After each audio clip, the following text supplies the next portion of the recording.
I never thought my marriage would come to this. When I said I do, I pictured forever. I pictured laughter, compromise, and trust. But life doesn't follow the fairy tale scripts we write in our heads, does it? No. Sometimes it throws you a twist so sharp and unexpected that it cuts through everything you thought you knew. About love, about loyalty, about yourself. It all started with a single look across the dinner table. I'd seen that expression on Ryan's face a million times before, but this time it was different. This time it wasn't just frustration or anger. There was something colder behind his eyes, something calculating. I remember clutching my fork tighter, trying to ignore the lump in my throat as I stabbed at my salad, but I could feel it. Something was coming. "Olivia," he said, his voice calm but heavy, the way someone talks when they've rehearsed their lines. "I've been doing a lot of thinking." The way he said it made my stomach flip. No one starts a sentence like that with good news on the other end. "What kind of thinking?" I asked, my voice sharper than I intended. Ryan leaned back in his chair, folding his arms across his chest. "About us, about what we need." He paused, letting the silence grow until it was suffocating. "And I've decided, I can't do this anymore." "Not like this." "Not like what?" I asked, my heart pounding so loud I was sure he could hear it. I wasn't sure if I wanted him to answer. Part of me hoped he was bluffing, that he was just trying to get a rise out of me like he always did when he was in one of his moods. But deep down, I knew this was different. "You," he said, his voice steady and cold, "need to make a choice." My mind raced. A choice? Between what? Was he talking about the house? The kids? I didn't even know what game we were playing, and already it felt like I was losing. "Ryan, what are you talking about?" I asked, my voice trembling despite my effort to sound calm. He leaned forward, his eyes locked onto mine. "I'm talking about our marriage. I'm talking about us living like strangers under the same roof. I'm talking about the fact that I've been patient, Olivia, but my patience has limits." I stared at him, trying to process his words. Strangers? Limits? What the hell was he talking about? "Ryan, You need to decide," he interrupted, cutting me off with a sharpness that made me flinch. "Either you start putting effort into this marriage, or we're done." Effort. The word hit me like a slap. What did he mean, effort? Wasn't I the one who held everything together? Wasn't I the one who picked up the pieces every time he got too stressed at work, or too tired to be a father, or too detached to be a husband? I wanted to scream at him, to throw every grievance I'd bottled up over the years right back in his face. But I didn't, because deep down, I knew that if I said the wrong thing, this conversation would end with one of us walking out the door. "What exactly are you asking me to do?"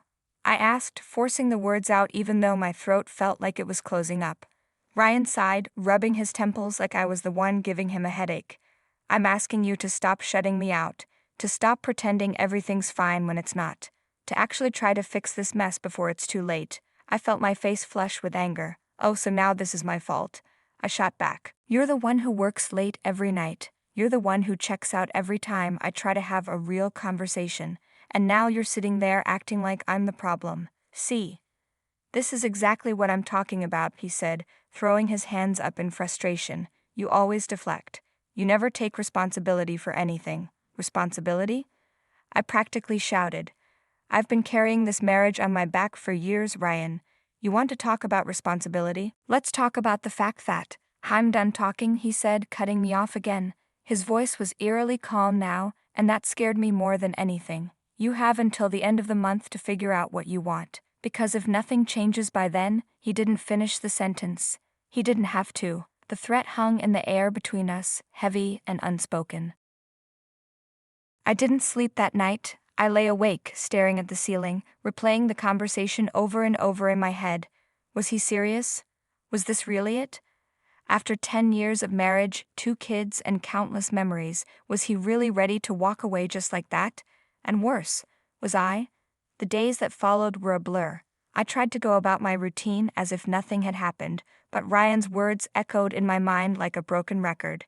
Every time I looked at him, I saw the ultimatum written all over his face, and every time I looked at myself in the mirror, I wondered if I was the problem. Was I really the one who'd let things fall apart? Had I been so focused on the kids, the house, the day-to-day grind, that I'd forgotten how to be a wife? By the time the end of the month rolled around, I was a wreck. I'd spent countless nights crying, journaling, and agonizing over what to do. But no matter how many times I replayed our conversation in my head, I couldn't shake the feeling that Ryan's ultimatum wasn't just about saving our marriage, it was about control. It was about power. And the more I thought about it, the angrier I became. The night before his so-called deadline, I made my decision. I wasn't going to beg. I wasn't going to grovel or promise to try harder just to keep him happy. If Ryan wanted to leave, that was his choice. But I wasn't going to let him make me feel like I was the only one to blame for our problems. I wasn't going to let him use his ultimatum to manipulate me into being someone I wasn't. When he came home that night, I was waiting for him in the living room.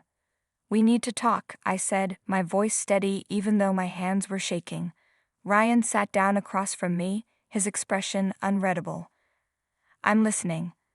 I took a deep breath, trying to steady the storm inside me. "You were right," I said. "Things can't go on like this. But I'm not going to let you put all of this on me. If we're going to fix this, it has to be a two-way street. No more ultimatums, no more threats. Just honesty, from both of us." For a moment, he just stared at me, his face a mask of confusion and something else I couldn't quite place. Then, slowly, he nodded. "Okay," he said. "Let's talk." And for the first time in years, we did, really talked. About everything, our fears, our frustrations, our hopes for the future. It wasn't easy, and it definitely wasn't pretty. But it was real. And in that moment, I realized that the ultimatum Ryan had given me wasn't just a test of our marriage. It was a test of myself. A test I was finally ready to pass. I wish I could tell you that conversation was a magical fix.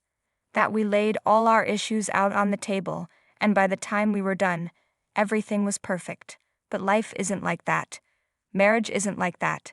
The truth is, the more we talked, the more I realized how many cracks there were in our foundation. Cracks I hadn't noticed, or maybe I had, and I just didn't want to look too closely. Ryan started the conversation by saying, "I didn't give you that ultimatum because I wanted to hurt you." His voice was softer now, but there was still a raw edge to it, like he was bracing himself for whatever was about to come next. I didn't know what else to do. "I feel like I've been screaming into a void for years, Olivia. I feel like I've been trying to reach you and you're just gone." Those words stung more than I expected them to. Gone. It wasn't true, was it?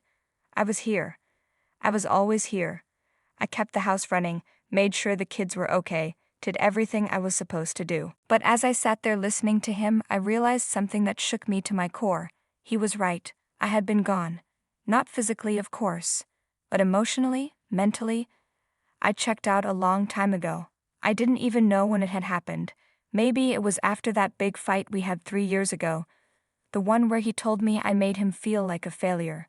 Or maybe it was the endless string of nights he came home late without so much as a text, leaving me to wonder if work was really the reason, or if it was something or someone else. Either way, somewhere along the line, I'd stopped showing up for him. For us. But what he didn't seem to understand was that I didn't check out because I wanted to. I did it because I didn't feel safe. I didn't feel seen. And how do you stay present for someone who doesn't even notice you're fading away? I took a deep breath, fighting the urge to retreat into my shell like I always did when things got too heavy. "Ryan," I said, my voice quieter now, "I hear you. I really do. And I know I haven't been what you needed. But it's not because I don't care. It's because I don't feel like I can trust you anymore." His eyes widened in surprise. "Trust me? What do you mean?" "I've never lied to you, Olivia. I've never cheated on you. It's not just about that," I said quickly before he could go on the defensive. "It's about feeling like you're here one minute and gone the next. It's about feeling like I'm always the one holding everything together while you disappear into work, or your phone, or whatever else it is that keeps you from being present. I can't trust you to show up for me, Ryan. And if I'm being honest, I don't think I've been able to for a long time." The silence that followed was unbearable. I could see the gears turning in his head, the way his jaw tightened as he processed what I just said. I half expected him to get angry, to tell me I was being unfair or dramatic, but instead he just nodded. "You're right," he said finally, his voice barely above a whisper. "I haven't been showing up. I thought I was, but I wasn't, and I think, deep down, I knew that. I just didn't want to admit it. I didn't know what to say. I'd spent so long bracing myself for a fight that his sudden vulnerability caught me completely off guard. But before I could respond, he looked up at me, his eyes softer now, almost pleading. "Olivia," he said, "I don't want to lose you. I don't want to lose us. But I don't know how to fix this. I don't even know where to start." For the first time in what felt like forever, I saw the man I'd fallen in love with, the man who used to look at me like I was the only thing that mattered in the world. And for the first time, I let myself believe that maybe, just maybe, there was still hope for us. "I don't know how to fix it either," I admitted. "But maybe we don't have to figure it out all at once. Maybe we just start small, one step at a time." He nodded again, a flicker of hope lighting up his face. "Okay, one step at a time." The weeks that followed weren't easy. We had to relearn how to talk to each other, how to listen without interrupting, how to express what we were feeling without turning it into a blame game. Some days were better than others. There were moments when I wanted to throw in the towel, when I thought maybe we were just too far gone to save. But then there were other moments when we laughed together or held each other after a hard day, or shared something vulnerable and real that reminded me why I'd fallen in love with him in the first place. One of the biggest breakthroughs came on a random Tuesday night. We were sitting on the couch, watching some mindless reality show, when Ryan suddenly turned to me and said, "I want to take you out this weekend. Just us. No kids, no distractions. I want to remember what it feels like to date my wife." The way he said it, so earnest, so full of determination, brought tears to my eyes. It wasn't just the words. It was the fact that he was finally trying, really trying. And for the first time in a long time, I felt like I wasn't alone in this fight. That weekend, we went to the same restaurant where we'd had our first date. It felt strange at first, sitting across from each other without the usual chaos of kids or schedules or phones buzzing with notifications. But as the night went on, we fell into an easy rhythm, laughing and talking like we used to. It wasn't perfect. There were still moments of awkwardness, still things we hadn't fully worked through. But it was a start. And sometimes a start is all you need. As I sit here now, reflecting on everything that's happened, I realize that Ryan's ultimatum wasn't the end of our story. It was the beginning of a new chapter. One where we finally stopped pretending everything was fine and started doing the hard, messy work of rebuilding what we'd lost. We're not fixed. I don't think we ever will be, not completely, but we're learning, we're growing. And for the first time in years, I feel like we're actually in this together. And that's enough. For now, that's enough.